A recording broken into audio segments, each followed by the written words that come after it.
You know it's time to get to work, so let's go ahead and get started.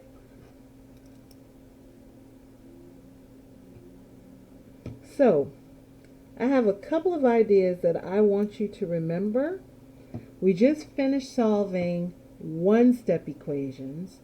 Now we're going to move to two-step equations. Now, the big ideas you need to remember is balance.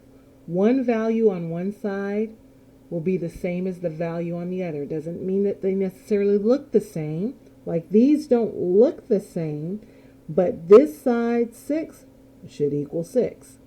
And we'll talk about how to check these as well. Remember inverse operations? So the opposite of addition is subtraction. The opposite of division is multiplication, and likewise the other way. Now, one really key skill here is order of operations. You guys know that we've worked on that, and we were doing parentheses, exponents. Those still will always come first. But when we are working where we don't know the value of the number, then we work backwards. So we still do parentheses and exponents first, but instead, since we are trying to get back to the original number, we're going to add or subtract first and then multiply or divide. So I have the steps: parentheses, exponents, add or subtract, multiply or divide. So as we look at number 1, let's check here. This is being added, so we know we have to subtract. So I'm going to have n divided by 2 plus 4 equals 6. Now I could do this by inspection. I could say, okay, well, some number divided by 2 plus 4 equals 6. And I could guess and check. I could say, okay, well, if I take 2 divided by 2, that gives me 1. Well, 1 plus 4 equals 5, not 6. Or I could say 4 divided by 2 is 2. Well, 2 plus 4 is 6, and 6 equals 6. You certainly could do it that way. But if you're asked to prove it or you're asked to do it, then what you would do is subtract 4 from both sides of the equation. That created an inverse pair, so this eliminated the 4. Subtracting 4 from 4 eliminated 4, and we have n divided by 2 is equal to 6 minus 4 is 2. Then we're going to multiply both sides of the equation by 2. 2n divided by 2 leaves us 1n, and 2 multiplied by 2 leaves us 4. So n, therefore, would be 4.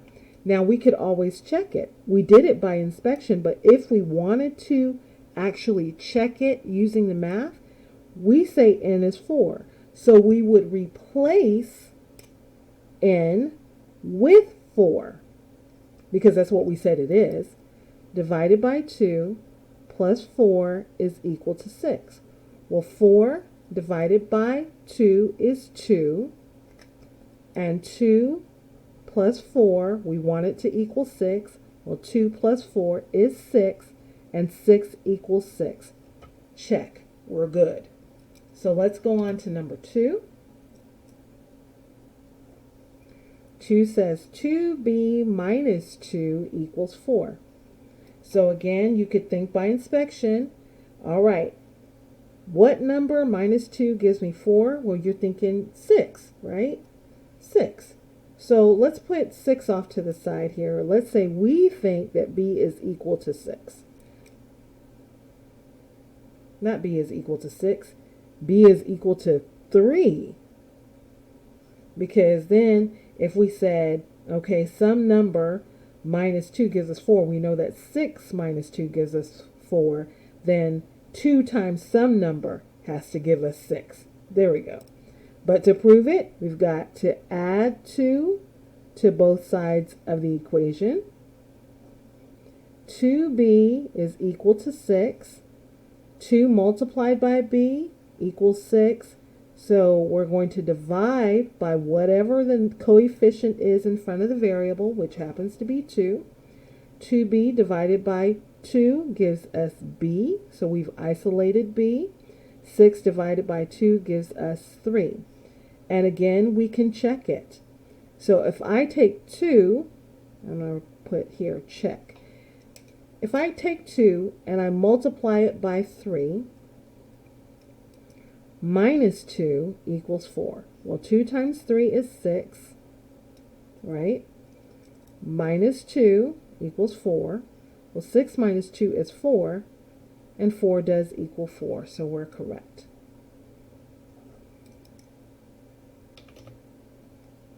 Okay, let's go ahead and look at the next one.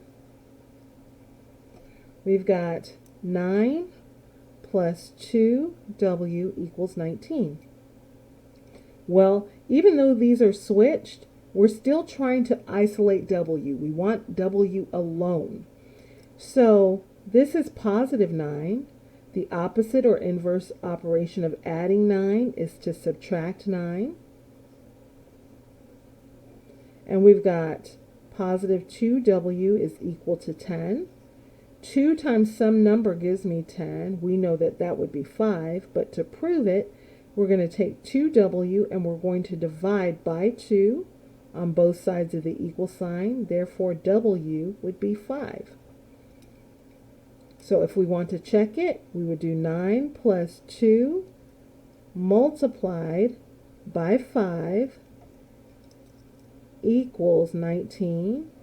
Well, 9 plus 2 times 5 is 10 equals 19.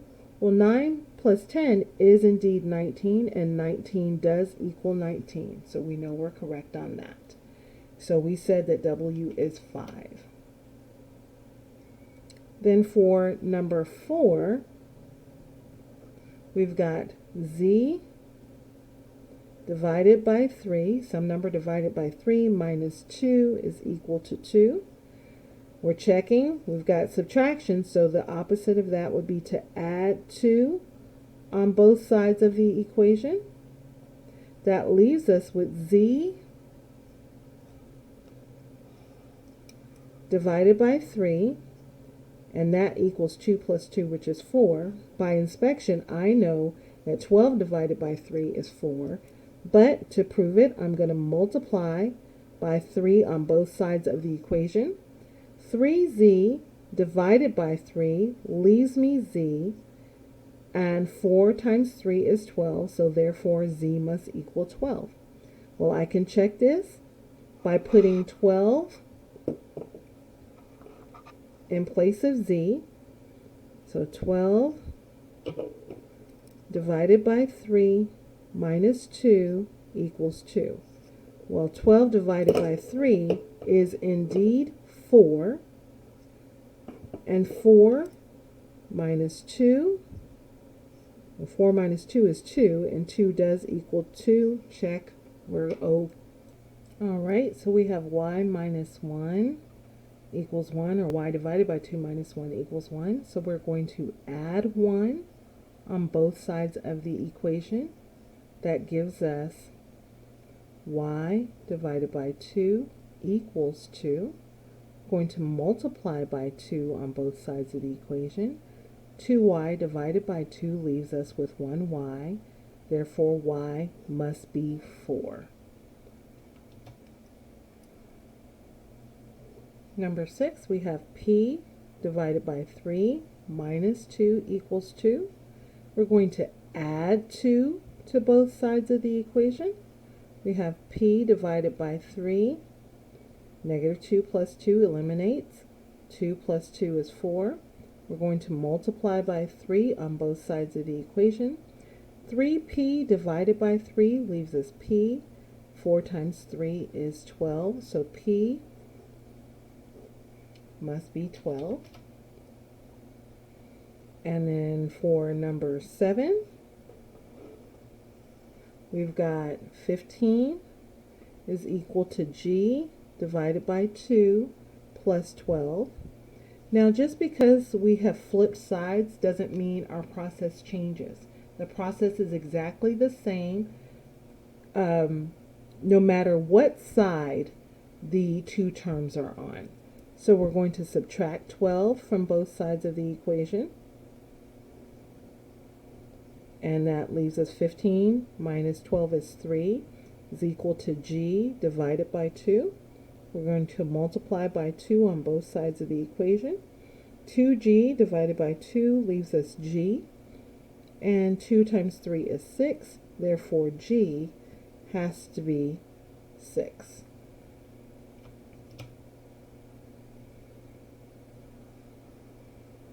So let's look at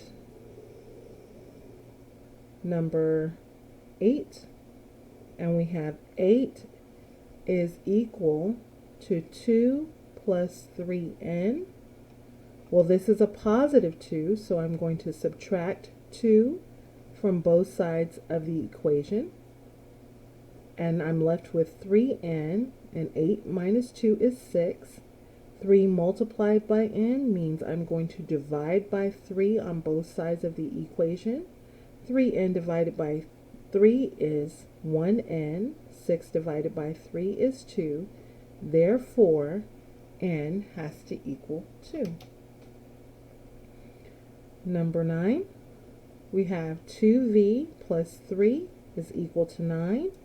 We're going to create our additive inverse pair by adding the opposite. So we're subtracting 3 from 3. That eliminates that. We're left with 2v equals 6. 2 multiplied by v. We're going to divide by 2 because that is the opposite operation on both sides. 2v divided by 2 is 1v. 6 divided by 2 is 3. We have number 10. So that would be 2f plus 9 is equal to 33. I am going to do the opposite of adding 9. So I'm going to subtract 9 from both sides of the equation. That leaves me with 2f is equal to 33 minus 9, which is 24. We're going to divide by 2 on both sides of the equation. 2f divided by 2 leaves me f, and 24 divided by 2 leaves me 12.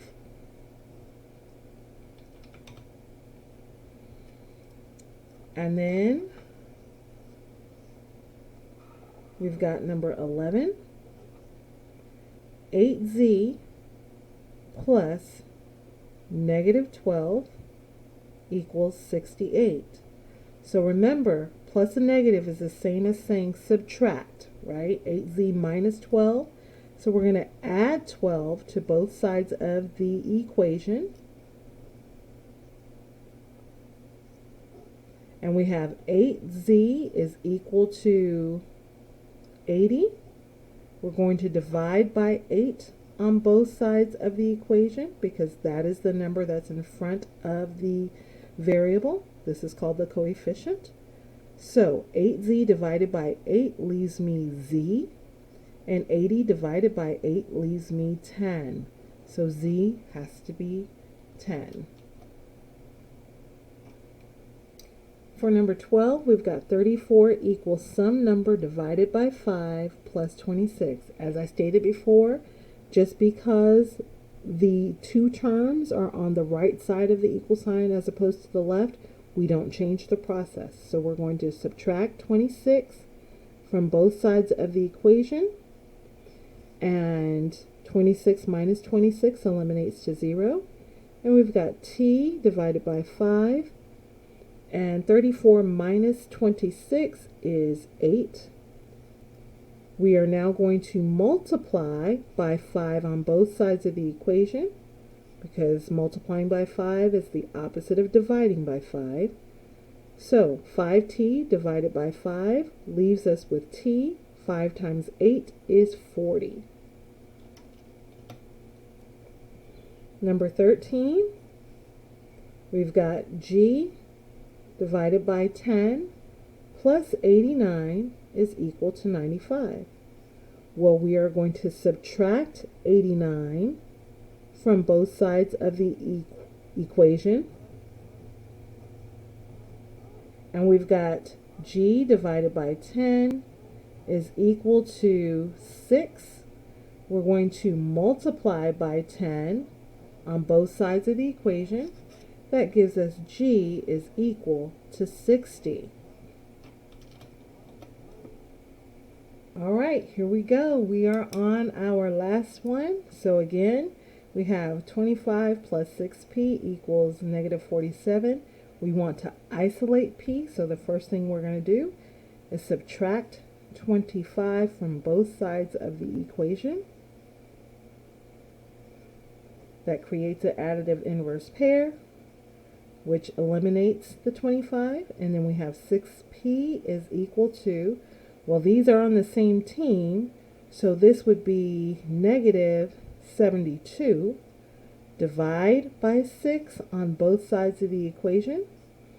6p divided by 6 gives us p alone, and negative 72 divided by 6 gives us negative 12. All right, so we got one more to go. I thought that was the last one, I really did. Number 15, we've got 6 minus 7k equal to 27. We're going to subtract 6 from both sides of the equation. That created 0. 6 minus 6 created 0. So we're left with 7 multiplied by k is equal to 21. We are going to divide by negative 7 on both sides of the equation. Up to now, we've been dividing by positive numbers. So it's not just the number that you're dividing by, it's the exact number that you're dividing by. So make sure if there's a negative number, you divide by that negative number.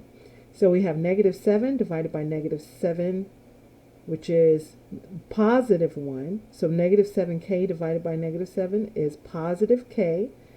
21 divided by negative 7 is negative 3. All right, we made it. So I want you to go ahead and go do your work now. Go on, I know you could do it. Might take you a hot minute, but you certainly can do it. Bye.